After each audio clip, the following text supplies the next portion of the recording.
जय Hind everyone, my name is Gagandeep and I welcome you all on our YouTube channel name proud NCC. आज की इस video में हम एनवायरनमेंट अवेयरनेस और कंजर्वेशन का जो टॉपिक है वो करेंगे और उसके हम वे क्वेश्चन करेंगे जो आपके एग्जाम में बार बार पूछे जाते हैं। फर्स्ट क्वेश्चन है, when is the world environment day celebrated? विश्व पर्यावरण दिवस जो है वो कब मनाया जाता है? तो विश्व पर्यावरण दिवस 5 जून को मनाया जाता है। अगर हम बात करें 8 मार्च की, तो 8 मार्च को अंतर्राष्ट्रीय महिला दिवस मनाया जाता है। 29 अगस्त की अगर हम बात करते हैं तो इस दिन नेशनल स्पोर्ट्स डे मनाया जाता है। कौन सा नेशनल स्पोर्ट्स डे? आपको कमेंट बॉक्स में ये बताना है कि नेशनल स्पोर्ट्स डे 29 अगस्त को ही क्यों मनाया जाता है। 31 मई को मनाया जाता है वर्ल्ड नो टोबैको डे, तंबाकू निषेध दिवस, no tobacco day, tobacco day. तो ये इंपॉर्टेंट डेज हैं जो आपको याद रखने हैं। नेक्स्ट क्वेश्चन है कि which gas is primarily responsible for global warming? Global warming के लिए मुख्य रूप से कौन सी गैस जिम्मेदार है? तो वो है कार्बन डाइऑक्साइड, जिसे हम CO2 से रिप्रेजेंट करते हैं। Next question, which layer protect earth from the harmful UV rays? कौन सी परत पृथ्वी को हानिकारक यूवी किरणों से बचाती है? यहाँ पे यूवी का मतलब होता है अल्ट्रा वायलेट, यानी कि पराबैंगनी किरणें, अल्ट्रा वायलेट रेज इसे हम बोलते हैं, पराबैंगनी किरणें हम बोलते हैं। सन की जो डायरेक्ट यूवी रेज होती है उसकी वजह से जो स्किन कैंसर है, त्वचा का जो कैंसर है, उसका खतरा बढ़ जाता है। और इन यूवी रेज से हमें बचाती है ओजोन लेयर।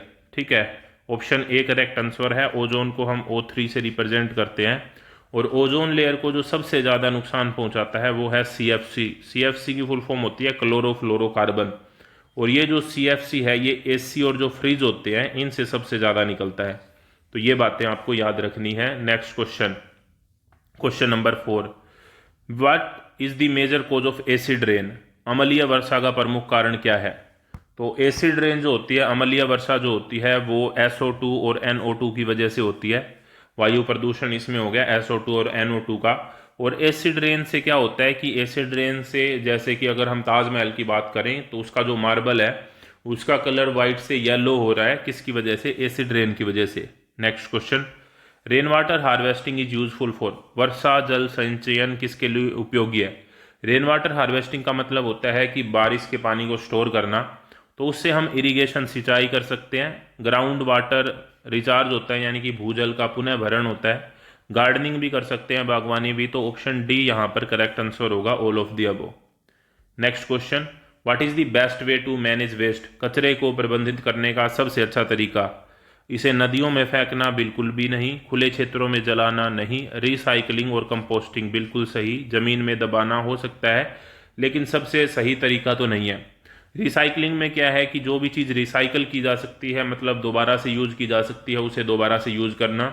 और जो भी चीज़ डीकम्पोजेबल है, यानी कि जिसे खाद में बनाया जा सकता है, उसकी खाद बनाना, कंपोस्ट बनाना, ये सबसे अच्छा तरीका है वेस्ट को मैनेज करने का। इसीलिए गीला कचरा और सूखे कचरे में डिवाइड जो है अलग अलग तरीके से किया जाता है। Next question, which of the following is not a non conventional source of energy? निम्नलिखित में से कौन सा ऊर्जा का गैर पारंपरिक स्रोत नहीं है?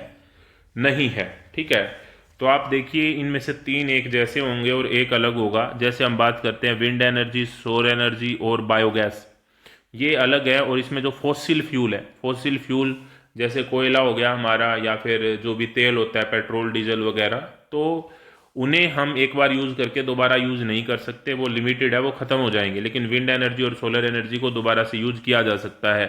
ठीक है, तो ये बातें भी आपको याद रखनी है। नेक्स्ट क्वेश्चन हमारा आ जाएगा, where is the greatest diversity of animal and plant species found? जानवरों और पौधों की प्रजातियों की सबसे बड़ी जो विविधता है वो कहाँ पर पाई जाती है? तो वो पाई जाती है ट्रॉपिकल मॉइस्ट फॉरेस्ट या फिर ट्रॉपिकल रेन फॉरेस्ट, जिसे हम उष्णकटिबंधीय वर्षा वन या नम वन बोलते हैं। वहाँ पे ज़्यादा, सबसे ज़्यादा स्पीसीज, अलग अलग तरह के एनिमल्स और प्लांट की डाइवर्सिटी पाई जाती है दिए गए ऑप्शंस के हिसाब से। नेक्स्ट क्वेश्चन है, which instrument is use to measure the intensity of rainfall? वर्षा की तीव्रता को मापने के लिए किस उपकरण का उपयोग किया जाता है? तो वर्षा की तीव्रता को मापने के लिए हम यूज करते हैं रेन गेज का। नाम से पता लग रहा है। रिक्टर स्केल जो है वो भूकंप यानी कि अर्थक्वेक को मापने के लिए यूज किया जाता है। बैरोमीटर जो है वो एटमॉस्फेरिक प्रेशर, एटमॉस्फेरिक प्रेशर यानी कि वायुमंडलीय जो दबाव है वायुमंडलीय दबाव को मेजर करने के लिए यूज किया जाता है। और एनीमोमीटर जो है वो विंड की स्पीड, हवा की जो गति है, साइक्लोन वगैरह, इनको मापने के लिए यूज किया जाता है। नेक्स्ट क्वेश्चन है, the atmosphere contain 79% nitrogen 21% oxygen by. वायुमंडल में 79% नाइट्रोजन है, 21% ऑक्सीजन है, किसके अनुसार है?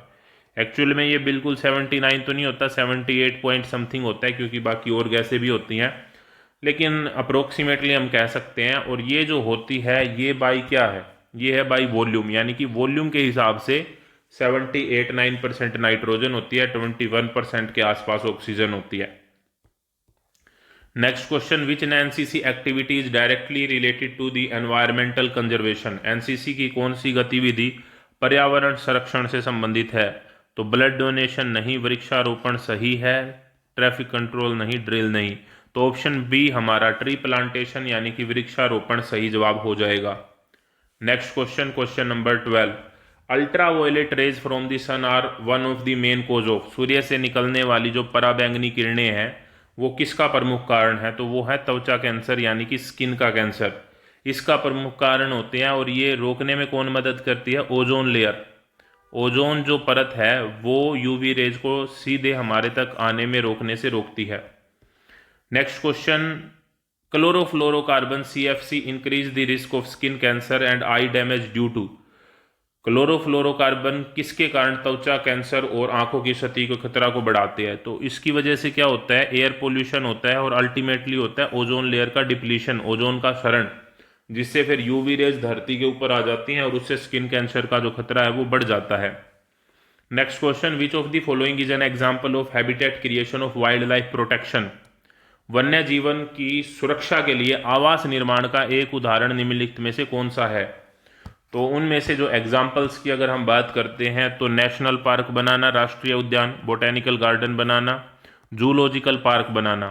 देखो मैं आपको बताता हूं कि हैबिटेट क्रिएशन का मतलब है कि जहां पे कोई जानवर रह रहे हैं वहीं पे उनका संरक्षण किया जाए। इसके अलावा जो जू होते हैं, चिड़ियाघर होते हैं, तो वे उनको उनके हैबिटेट से निकाल के उनका संरक्षण किया जाता है, तो वो एक अलग चीज होगी। लेकिन यहाँ पे हैबिटेट क्रिएशन की बात हो रही है, तो इसीलिए ऑप्शन डी करेक्ट आंसर हो जाएगा। ये सारी ही चीजें हैबिटेट क्रिएशन के अंदर आती हैं। Next question, how can environmental consciousness be develop among the general public. आम लोगों में पर्यावरण चेतना किसके माध्यम से विकसित की जा सकती है? तो आम लोगों में हम पब्लिक और मीडिया के कैंपेन चला सकते हैं, सार्वजनिक मीडिया अभियान सही है, पोस्टर लगा के, होर्डिंग लगा के सही है, क्लासरूम में इंस्ट्रक्शन देंगे, तो ऑल ऑफ दी अबो यहाँ पर सही जवाब हो जाएगा। ये सभी तरीके हैं जिनसे हम पर्यावरण के प्रति जागरूकता जो है वो आम लोगों में फैला सकते हैं। नेक्स्ट क्वेश्चन है हमारा कि what measures have been taken toward the conservation of wildlife in India. Bharat में वन्य जीवों के संरक्षण की दिशा में क्या उपाय किए गए हैं? तो वाइल्ड लाइफ प्रोजेक्ट, वन्य जीव परियोजनाएं, नेचर कैंप्स, जंगल लॉज, ये सारी चीजें बनाई गई हैं, तो all of the correct answer है। एक बात मैं आपको बता दूं कि एक बुक का नाम होता है red data book. Red data book, इसके बारे में भी आपसे पूछा जा सकता है। रेड डाटा बुक वो बुक होती है जिसमें जो भी लुप्त होने वाले जानवर हैं या फिर एक्सटिंक्ट एनिमल्स हैं उनके नाम लिखे जाते हैं, ठीक है। Next question, what are the effects of excessive CO2 and greenhouse gases. अत्यधिक कार्बन डाइऑक्साइड और ग्रीन हाउस गैसों का क्या प्रभाव होता है? तो इससे क्या हो जाता है? इससे सबसे ज्यादा ग्रीन हाउस गैस और CO2 से सबसे ज्यादा होती है global warming. Option A correct answer यहां पे हो जाएगा।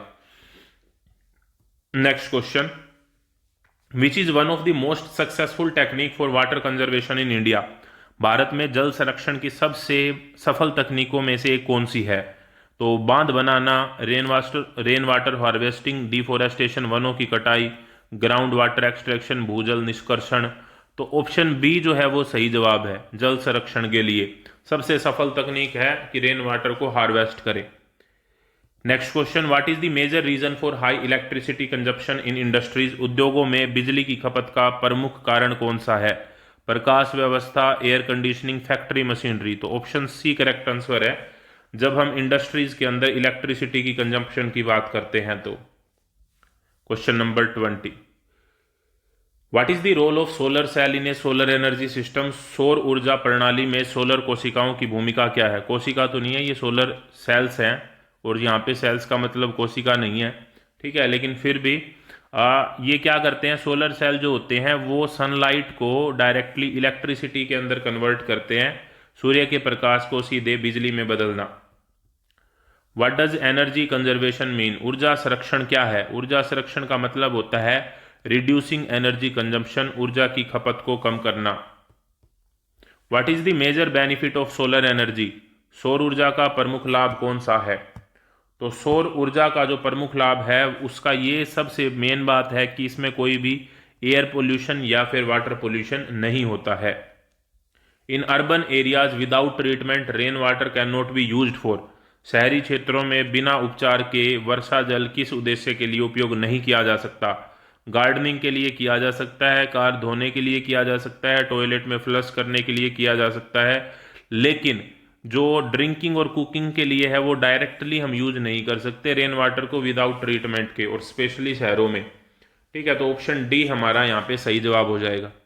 आई होप ये वीडियो जो है वो आपको पसंद आ रही होगी, क्योंकि इसमें मैं सारे वही इंपॉर्टेंट क्वेश्चंस लेके आता हूं जो कि आपके एनसीसी के एग्जाम में पूछे जाते हैं। तो आपको इतना जरूर करना है कि वीडियो को लाइक करके अपने दोस्तों के साथ शेयर जरूर करना है, ताकि वे भी अपने एनसीसी के एग्जाम में अच्छे मार्क्स लेके आ सकें। क्वेश्चन नंबर 24 हमारा है यहाँ पे, which measure is not recommended for water conservation in toilets? शौचालयों में जल संरक्षण के लिए कौन सा उपाय अनुशंसित नहीं है? नहीं है जब भी आता है, नोट जब भी आता है तो आपको बड़े ध्यान से पढ़ना है। रिसाव ठीक करना, कम प्रवाह वाले शौचालय का प्रयोग करना, दोहरे फ्लश सिस्टम का उपयोग करना, ये सारी चीजें तो ठीक है, लेकिन flushing tissue as a waste, tissue वगैरह को फ्लश कर देना ये ठीक नहीं है। तो option C correct answer. The core of the earth largely contain, पृथ्वी का जो कोर होता है यानी कि इनर जो पार्ट होता है उसमें मुख्य रूप से किससे बना होता है वो? तो उसे निफे भी बोला जाता है कई बार, NiFe। Ni से यहाँ पे निकल होता है, Fe का मतलब आयरन होता है, तो निकल और iron, option C correct answer, nickel और लोहा। Which is the closest layer of the earth's atmosphere where all weather occur? निम्नलिखित में से कौन सी पृथ्वी के वायुमंडल की सबसे निकट परत है जिसमें सभी मौसम घटित होते हैं? तो उसे हम ट्रोपोस्फियर यानी कि शोभ मंडल बोलते हैं, option B. Which is the smallest planet in our solar system? हमारे सौर मंडल का सबसे छोटा ग्रह कौन सा है? तो सौर मंडल का सबसे छोटा ग्रह है बुध ग्रह, ऑप्शन ए करेक्ट आंसर है यहां पर। Next question, question number 28, which is the largest planet in our solar system? हमारे सौर मंडल में सबसे बड़ा ग्रह कौन सा है? तो सबसे बड़ा ग्रह है बृहस्पति यानी कि Jupiter. Next question, which is the largest desert in the world? विश्व का सबसे बड़ा रेगिस्तान कौन सा है? तो हम यहाँ पे ठंडे रेगिस्तानों की बात नहीं कर रहे, और दिए गए ऑप्शंस में से अगर हम बात करते हैं तो जो सहारा डेजर्ट है वो सबसे बड़ा रेगिस्तान है, ऑप्शन डी करेक्ट आंसर हो जाएगा। इसके अलावा हमारी जितनी भी फ्री पीडीएफ होती हैं वो टेलीग्राम चैनल के ऊपर अपलोड कर दी जाती हैं। टेलीग्राम चैनल का लिंक आपको इसी वीडियो के पहले कमेंट में मिल जाएगा, या फिर टेलीग्राम के ऊपर जाके आप प्राउड एनसीसी सर्च कर सकते हैं, आपको चैनल मिल जाएगा। विच is the largest land animal in the world? विश्व का सबसे बड़ा स्थलीय जानवर कौन सा है? तो स्थलीय की बात हो रही है यहाँ पे, तो एलिफेंट जो है, हाथी, वो सबसे बड़ा स्थलीय एनिमल है। How can flood B effectively prevented? बाढ़ को कैसे रोका जा सकता है? बाढ़ को रोकने का सबसे आसान और अच्छा तरीका है पेड़ों को लगा के, बाई प्लांटिंग ट्रीज, एफोरेस्टेशन, पेड़ लगाकर, वृक्षारोपण करके, पेड़ों को काटकर, भूमि को जोतकर, इनमें से कोई नहीं, ठीक है। नेक्स्ट क्वेश्चन, क्वेश्चन नंबर 32 के ऊपर आते हैं। Man made disaster related to air, water, noise pollution, soil erosion and global warming are classified as? वायु, जल, ध्वनि प्रदूषण, मृदा क्षरण और ग्लोबल वार्मिंग से संबंधित मानव निर्मित आपदाओं को किस रूप में वर्गीकृत किया जाता है? तो इन्हें हम इकोलॉजिकल डिजास्टर बोलते हैं, पारिस्थितिकी आपदाएं बोलते हैं। डिजास्टर की अगर हम बात करते हैं, यानी कि अगर हम आपदाओं की बात करते हैं तो वे दो तरह की होती हैं, एक होती है नेचुरल यानी कि प्राकृतिक, और एक होती है मैन मेड, ठीक है। तो ये दो तरह की आपदाएं होती हैं। हमारा जो नेक्स्ट क्वेश्चन है वो है question number 33, which of the following not affected by the human activities, निम्नलिखित में से कौन सा मानव गतिविधियों से प्रभावित नहीं होता। तो जब भी नोट आ जाता है आपको बड़े ही ध्यान से देखना है इसको। ऑप्शंस हैं यहाँ पे डिस्ट्रक्शन ऑफ मैंग्रोव्स, मैंग्रोव का विनाश, डिप्लीशन ऑफ ग्राउंड वाटर, भूजल में कमी, और जो है इंक्रीज इन स्पेसीज एक्सटेंशन, प्रजातियों में विलुप्त होने के दर में वृद्धि जो होती है। हाँ, तो हम कहाँ थे कि विच of the following is not affected by human activities, निम्नलिखित में से कौन सा मानव गतिविधियों से प्रभावित नहीं होता। तो सारे ही प्रभावित होते हैं, तो नन ऑफ दी अबो इसका करेक्ट आंसर हो जाएगा यहाँ पर। नेक्स्ट क्वेश्चन है हमारा यहाँ पे कि sustainable development can be achieved by, सतत विकास जिसे हम बोलते हैं उसे कैसे प्राप्त किया जा सकता है। तो सतत विकास को प्राप्त करने के बहुत सारे तरीके हैं, जिसमें सबसे पहला है restricting the use of renewable resources, Akshay संसाधनों के उपयोग को प्रतिबंधित करके, controlling the population growth rate, जनसंख्या वृद्धि दर को नियंत्रित करके, controlling the threat of pollution, प्रदूषण के खतरे को नियंत्रित करके। तो ऑल ऑफ दी अबो यहाँ पे करेक्ट आंसर है।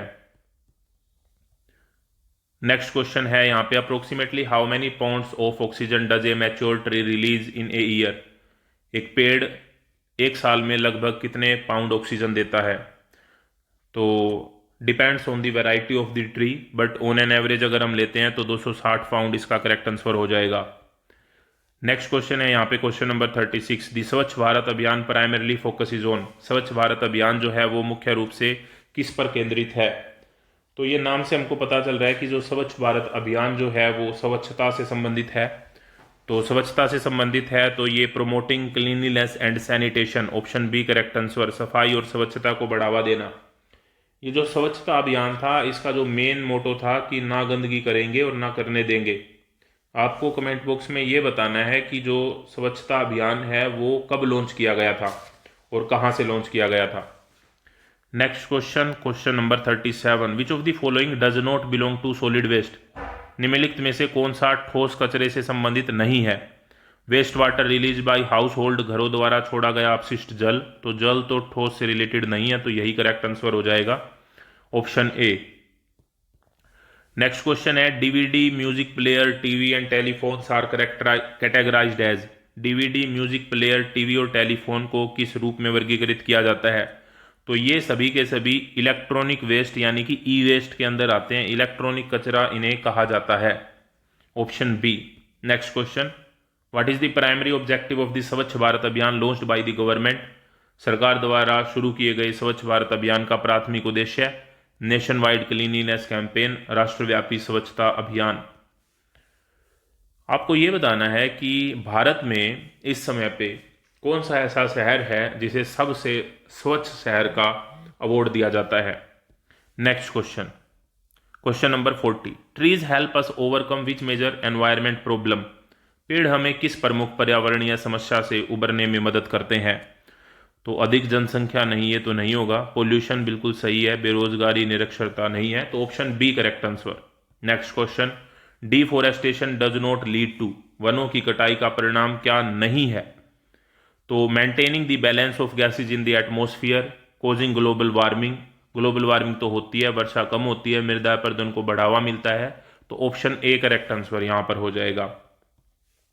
What is the primary aim of environment awareness, पर्यावरण जागरूकता का प्राथमिक उद्देश्य क्या है।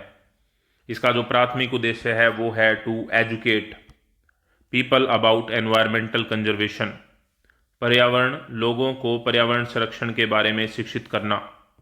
Next, which of the following is considered a natural disaster caused by the environmental factor, निम्नलिखित में से किसे पर्यावरणीय कारकों के कारण प्राकृतिक आपदा माना जाता है। तो प्राकृतिक और मैन मेड दो तरह की आपदा होती है, नेचुरल और मैन मेड, जिसमें बम विस्फोट जो है वो मैन मेड है, सूखा जो है वो प्राकृतिक है, रेल दुर्घटना भी मैन मेड है और साइबर अटैक भी मैन मेड है।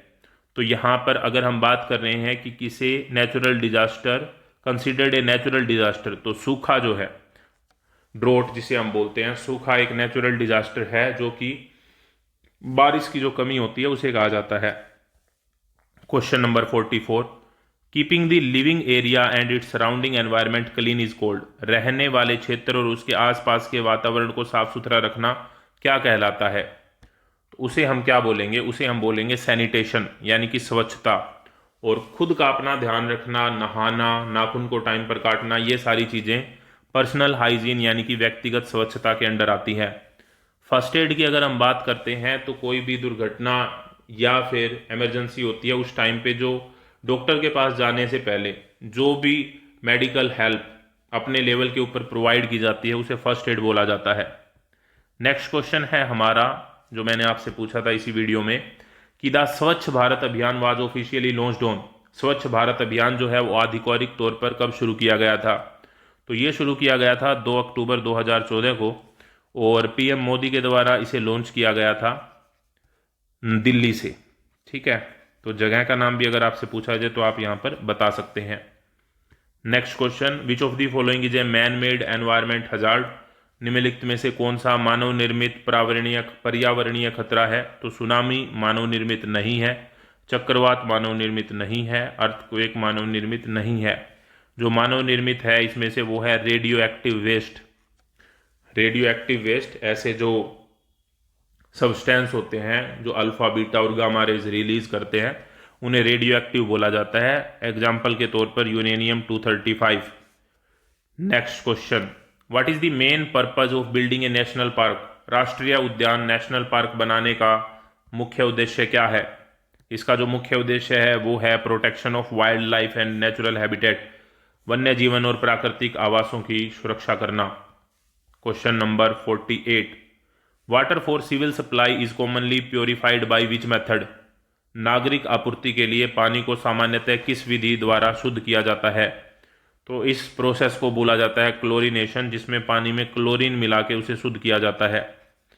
क्लोरीन को लाल दवाई के नाम से भी जाना जाता है। ये बातें भी आपको याद रखनी है। Next question, what is the primary role of NCC cadets in environment conservation. पर्यावरण संरक्षण में एनसीसी कैडेटों की प्राथमिक भूमिका क्या है? तो इनकी जो प्राथमिक भूमिका है एनसीसी कैडेटों की वो है participating in tree plantation and cleanliness drive, वृक्षारोपण और स्वच्छता अभियानों में भाग लेना। Next question, what type of pollution is caused by the loud noise from factories and vehicles. कारखानों और वाहनों की तेज आवाज से किस प्रकार का प्रदूषण होता है? कारखानों और वाहनों की तेज आवाज से जो प्रदूषण होता है उसका नाम है noise pollution. So I hope you like this video. इस तरह की और वीडियो के लिए जुड़े रहिए प्राउड एनसीसी यूट्यूब चैनल के साथ। नेक्स्ट वीडियो तक जय हिंद, जय Bharat. Thank you very much.